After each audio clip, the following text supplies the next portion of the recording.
Are you that type of gardener who is conscious of how you can contribute to conserving the resources in our environment? If that is you, this video is a fit for you. Here, we will discuss principles of organic agriculture, and perhaps, some of the information you will get in this video will be applicable in your home garden. So buckle up and let us start. Before we start, if you like gardening, make sure you subscribe to this channel and hit the like button. We post gardening tips and hacks every other day.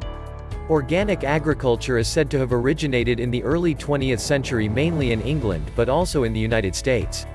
It was a movement pioneered by people who were motivated to solve the frequent problems of agriculture such as erosion, low-quality food, and rural poverty, having the belief that agriculture depends on soil vitality, that vitality being embodied in soil organisms and the organic soil portion called humus. Traditional farming practices gearing towards soil conservation and regeneration were employed and drawn from stable Asian or European models. These practices included composting, crop residue management, green and animal manuring as well as liming and would be collectively part of an emerging strategy called humus farming. The idea involved in this strategy is to build the soil to nourish the crop. This meant feeding the soil food web, which is the living portion of the soil that digests organic matter and supplies nutrients to plants as compared to soluble fertilizers which bypass the soil and directly fertilize plants. The humus farmers would avoid or use sparingly synthetic fertilizers, and they felt that these chemicals caused imbalanced nutrition and luxury consumption in plants leading to reduced food quality. They believed that these chemicals were dangerous to themselves and harmful to the soil biology, killing organisms or upsetting the natural balance.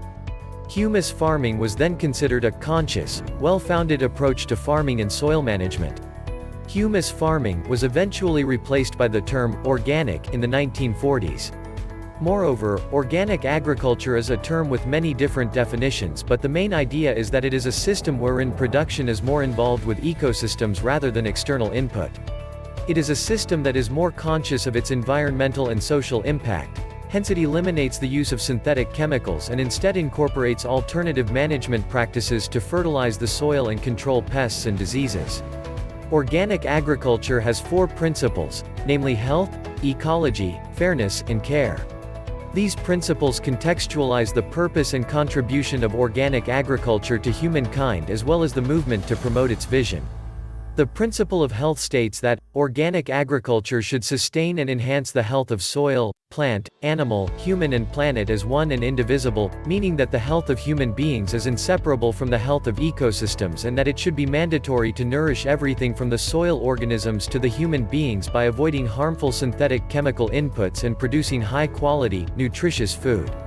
The principle of ecology states that, organic agriculture should be based on living ecological systems and cycles, work with them, emulate them and help sustain them, meaning that the system of production should incorporate the natural ecological processes and recycling of energy and nutrients and that farming systems should be designed in such a way to maintain balance in the environment and conserve its resources.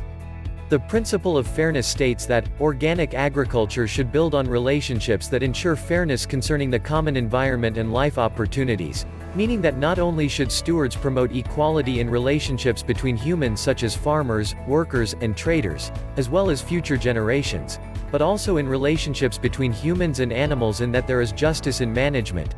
The principle of care states that, organic agriculture should be managed in a precautionary and responsible manner to protect the health and well-being of current and future generations and the environment, meaning that practitioners should not risk jeopardizing health and well-being by using unpredictable technologies such as genetic engineering considering the incomplete understanding of agriculture and the ecosystem.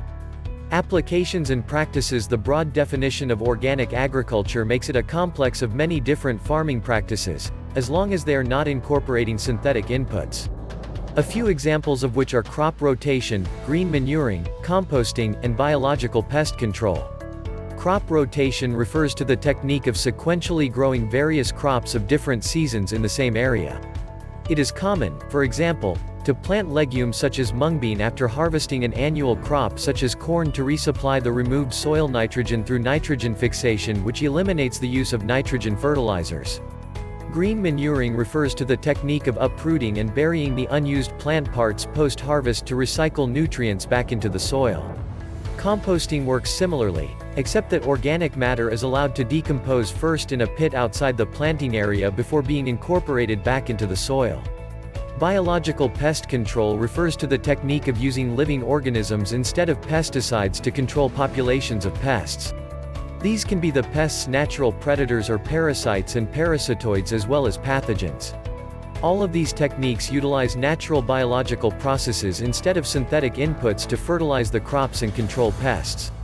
Advantages and disadvantages. There are many advantages associated with the practice of organic agriculture, albeit there are some disadvantages as well.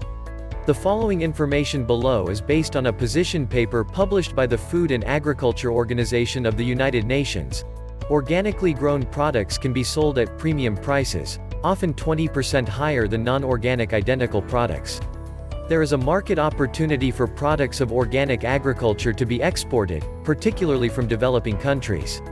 Though some consumers do have a preference for locally grown organics, the demand for various foods all year round inevitably creates a need for a country to source organics from the outside. The challenge, however, is that it is difficult to enter these markets considering the issue of certification. Farmers who start implementing organic management would have to wait 2 to 3 years before being allowed into organic markets.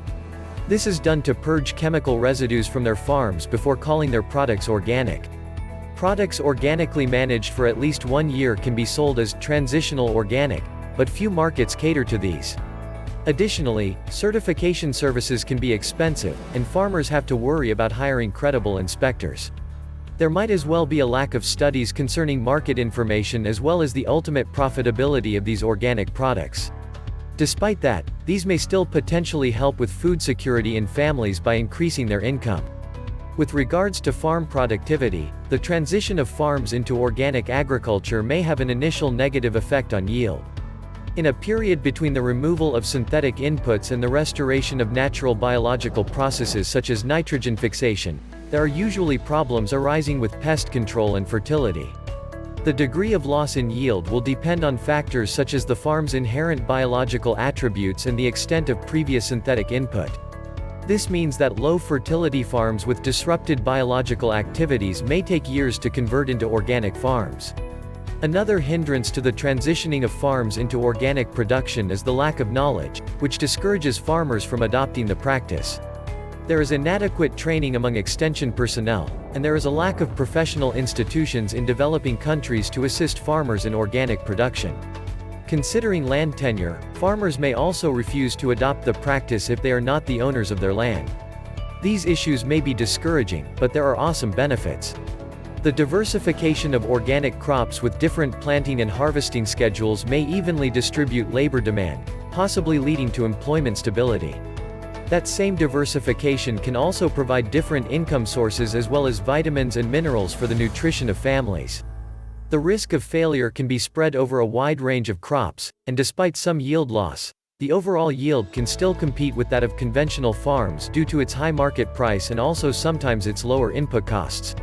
As for sustainability, it is the purpose of organic agriculture to contribute to sustainability, although organic agriculture alone has some negative impacts and should not be an exclusive farming method. Nevertheless, it has a multitude of benefits given the fact that organic agriculture encompasses many environmentally friendly farming practices geared towards soil and water conservation. For example, crop rotation, organic manure, and mulch improve soil structure and encourage soil microorganism populations, whereas mixed and relay cropping cover the soil and minimize erosive forces from the rain. Since organic agriculture relies more on natural pest control methods such as pest predators and insect-repelling plants instead of synthetic pesticides, the detrimental effects of the latter are minimized if not removed completely.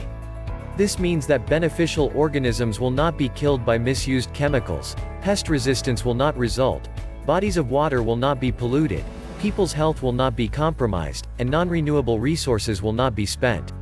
Organic agriculture recycles the fertility found in crop residues such as straws, stovers, and other non-edible parts into compost, mulch, or livestock manure. Additionally, it implements natural fertilization by involving nitrogen-fixing legumes in its cropping systems.